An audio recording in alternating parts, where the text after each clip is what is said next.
We've all felt it. That moment when you're giving your whole heart, when you're showing up fully, loving with everything you've got, and they start to slip away. The texts slow down. The connection weakens.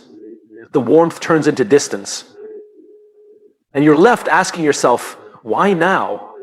Why, when I'm giving them the best of me, do they start to pull away? The truth is hard, but it's important.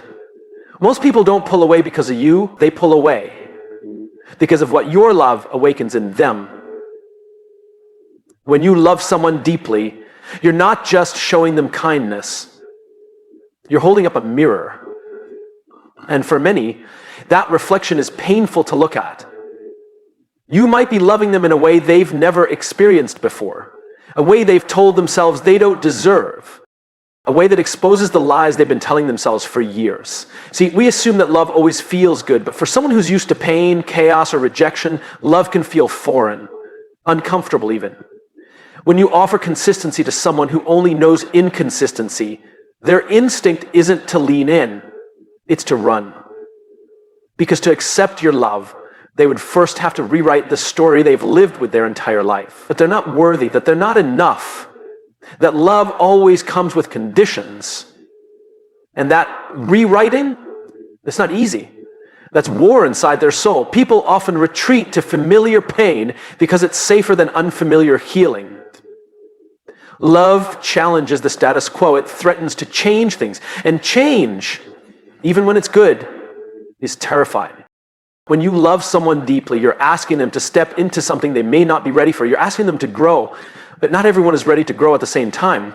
And then there's timing.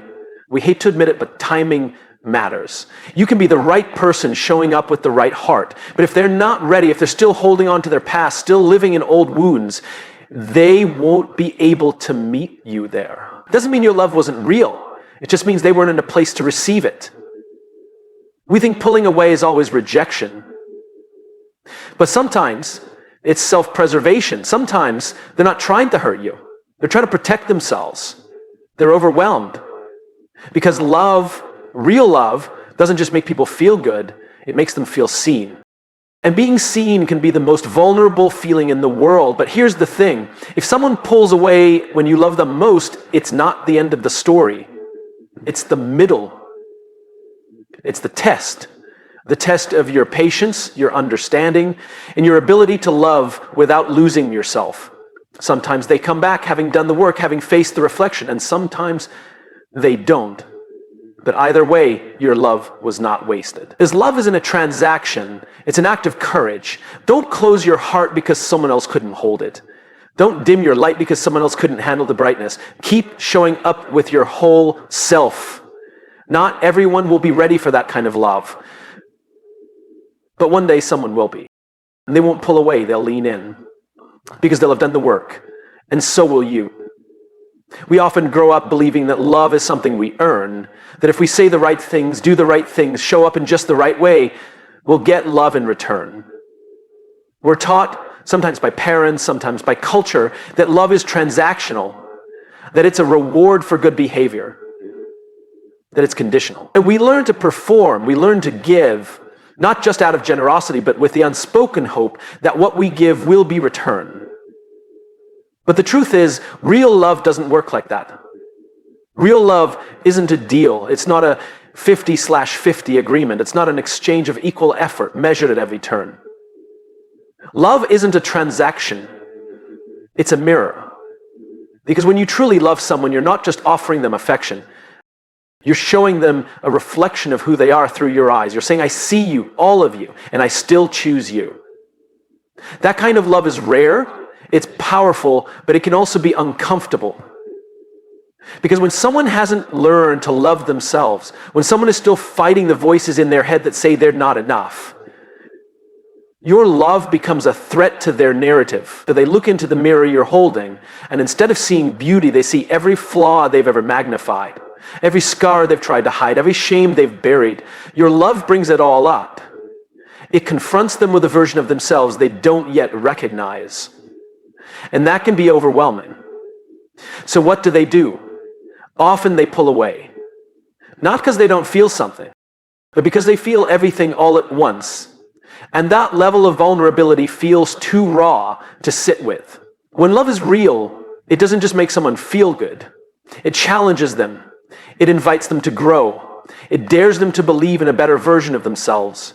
And if they're not ready for that, they run, they sabotage, they push back. They might even tell themselves stories like it's moving too fast or it just doesn't feel right. But what's really happening is fear. Fear of being fully seen. Fear of letting go of the armor they've carried for years. Fear of accepting something they don't believe they deserve. That's what we so often misunderstand. When someone pulls away just as we're loving them the most, we think we've done something wrong. We think we gave too much, cared too deeply, moved too fast. But what we're really witnessing is someone caught in a struggle with their reflection. We're watching them try to make sense of a new reality, one where they are worthy of being loved well. That internal conflict doesn't come from our love. It comes from everything that came before it, from every heartbreak, betrayal, and childhood moment where love was earned instead of given. But here's what's important.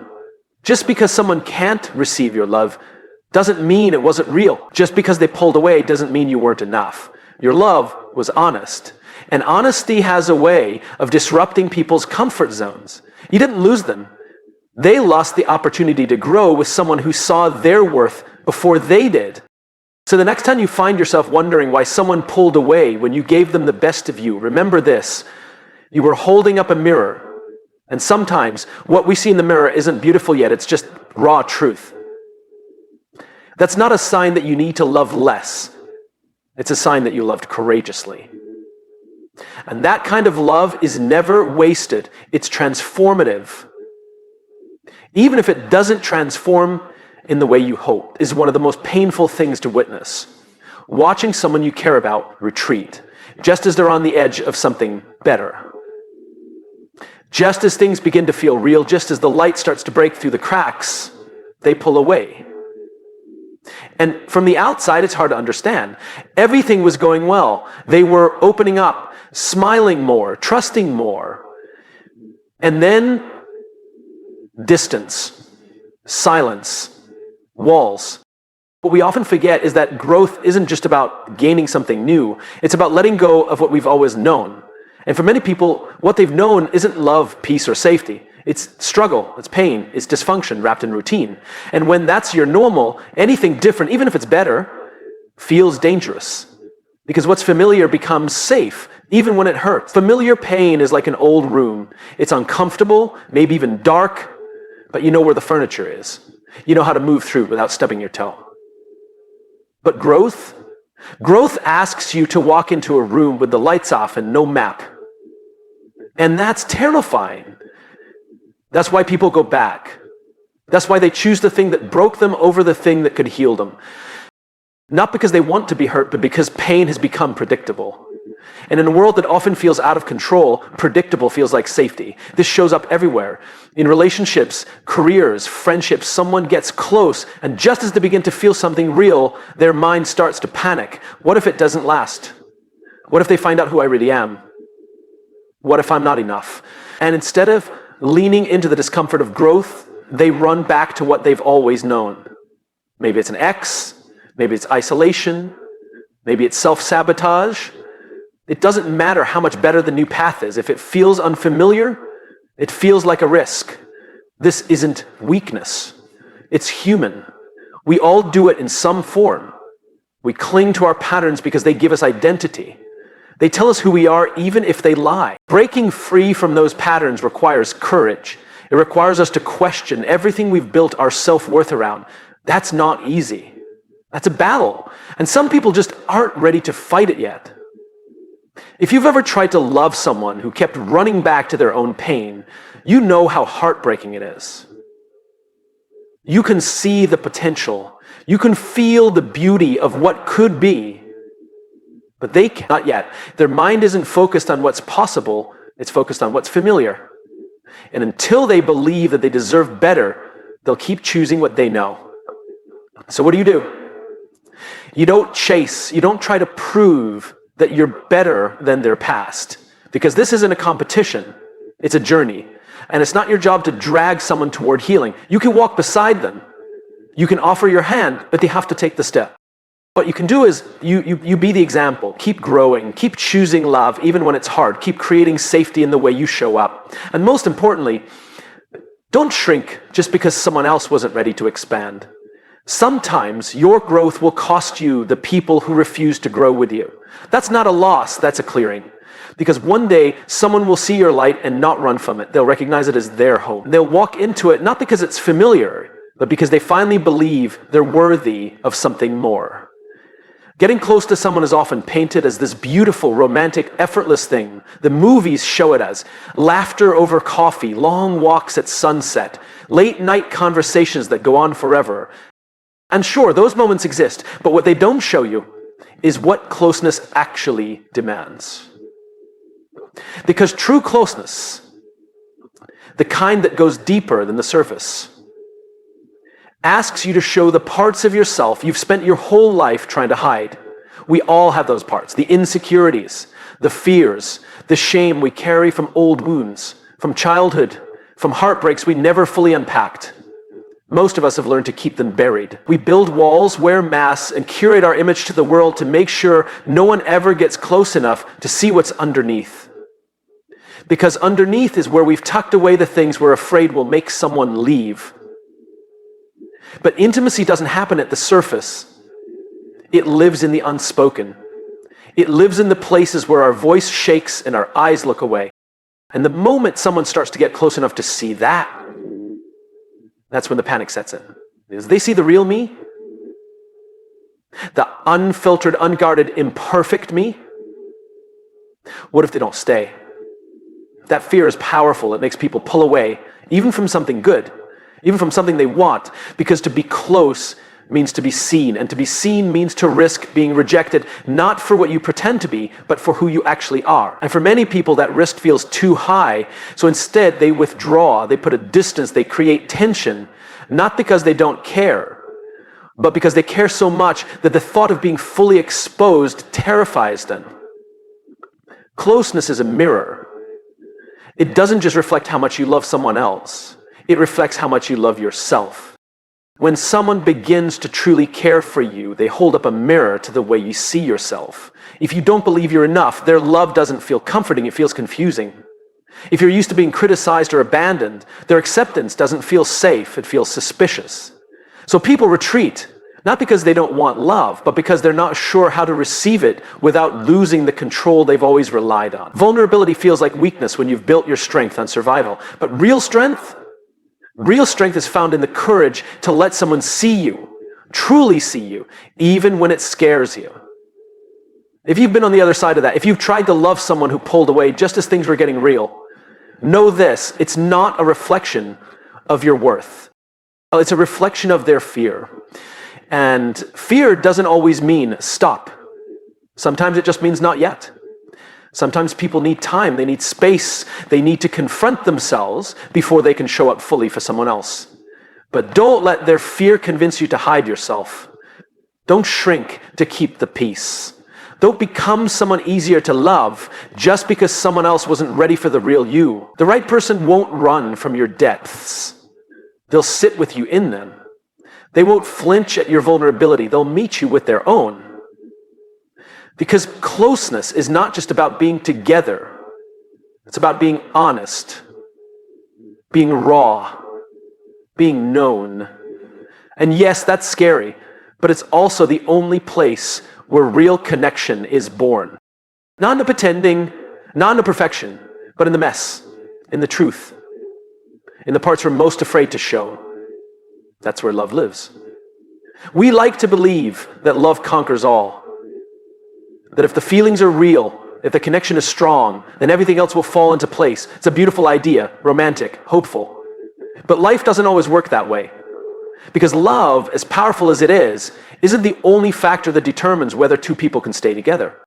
Sometimes, love shows up at the wrong time. And timing, as quiet as it is, can change everything. You can meet someone who sees you, who gets you, who makes you laugh in ways no one else can. The chemistry is there, the energy is there, the potential is undeniable. But maybe they're still healing. Maybe you are. Maybe one of you is chasing a dream, raising a child, recovering from a loss, or still untangling from a past that never fully let go. And it doesn't matter how strong the connection is. If the timing isn't right, the relationship becomes a struggle instead of a sanctuary. It's one of the hardest things to accept, that sometimes love isn't enough. That two people can want to make it work, can genuinely care, and still find themselves drifting apart, not because they weren't good together, but because they met in a chapter that didn't allow the story to unfold. We take it personally when that happens. We ask ourselves what we did wrong, why it slipped away. We replay conversations, search for signs, wonder if we should have held on tighter. But the truth is, sometimes it's not about effort. Sometimes it's about life aligning in a way that allows love to not just exist, but thrive. Love isn't just about emotions, it's about readiness. It's about being in a place where both people can give and receive fully, without resentment, without fear, without sacrifice that leads to self-betrayal. When someone isn't ready, no matter how deeply they feel, they can't love you the way you deserve. Not because they don't want to, but because they're not in a space to give what love requires: presence, vulnerability, consistency. And being with someone who isn't ready can make you question your own worth. But it's not a reflection of you, it's a reflection of timing. We often romanticize the idea of fighting for love. And yes, sometimes love is worth fighting for, but other times the bravest, kindest thing you can do is let go. Not in bitterness, not in anger, but in trust. Trust that if it's meant to be, it will find its way back. And if it doesn't, then it served its purpose in that season of your life. Timing teaches us patience. It teaches us to stop forcing what isn't ready. It teaches us that love isn't about control, it's about alignment. It's about both people being in a place where they can truly meet each other, not just emotionally, but mentally, spiritually, practically. So if you've ever loved someone who couldn't love you the way you needed, not because they didn't care, but because the timing was off, know this: your love wasn't wasted. It was real. It mattered.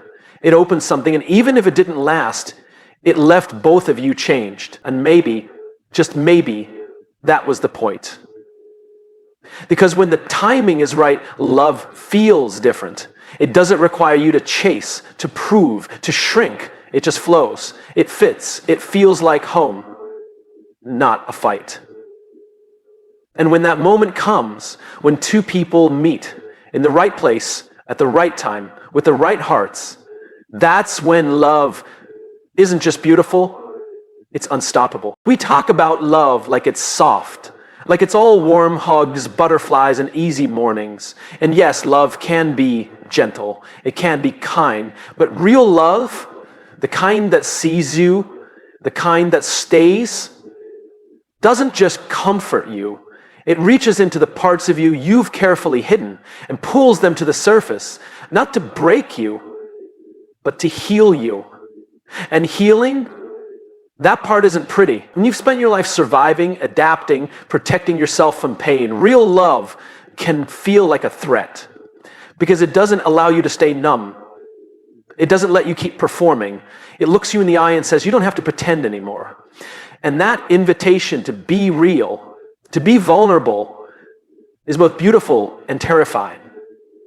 Love triggers the healing process not by fixing you, but by creating a space where your wounds can finally be seen.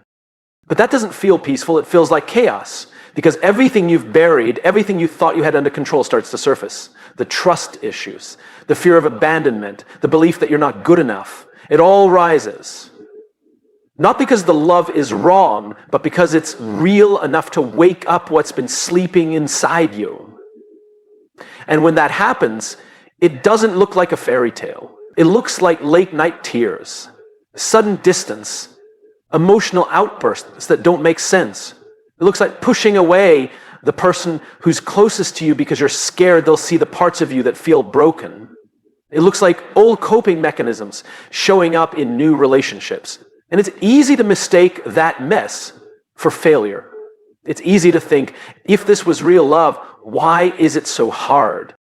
But that's the thing. Love is hard sometimes because it's real, because it's trying to reach the parts of you that got frozen in the past, the parts that learned to survive instead of feel, the parts that never got the safety they needed to come out and breathe. Love doesn't create those wounds, it reveals them. And that's how the healing begins.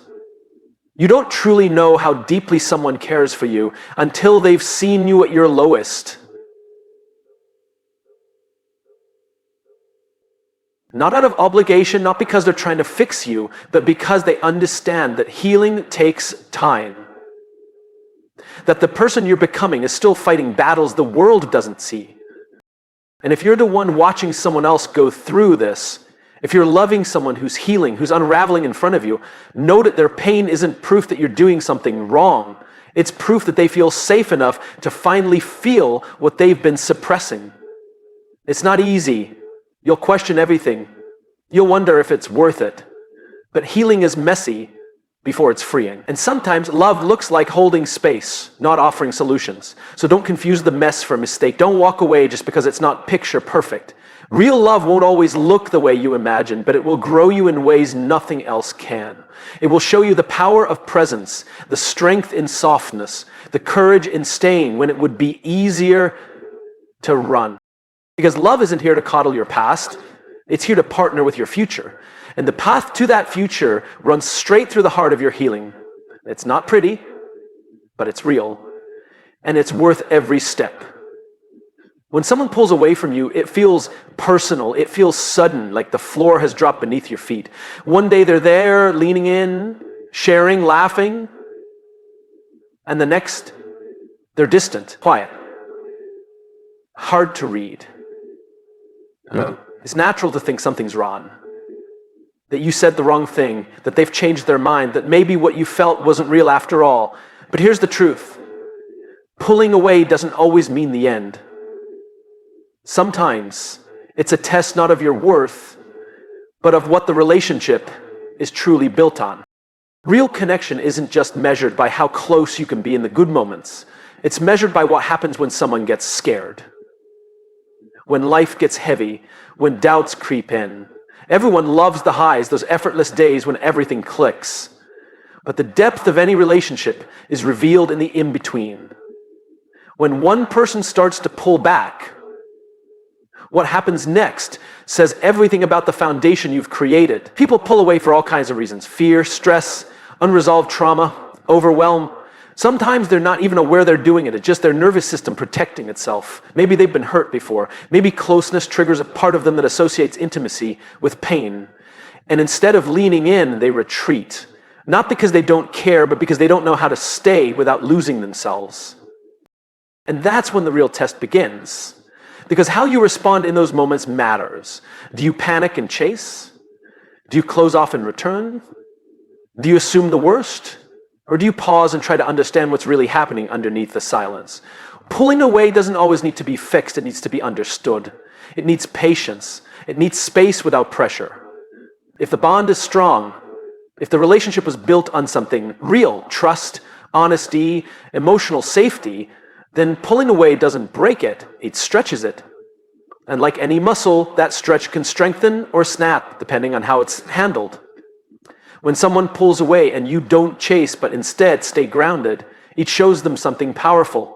That love doesn't mean control. That your connection isn't conditional. That you're not here just for the easy parts. This doesn't mean tolerating mistreatment or emotional avoidance.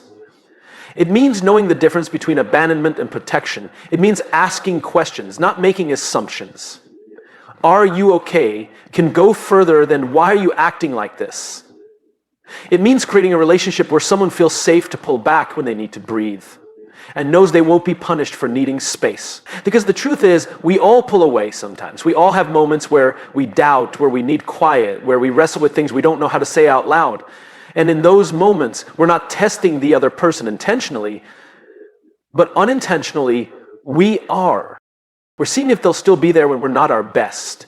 We're seeing if the connection can hold even when it's strained. So if you find yourself on either side, whether you're the one pulling away or the one watching it happen, don't jump to conclusions.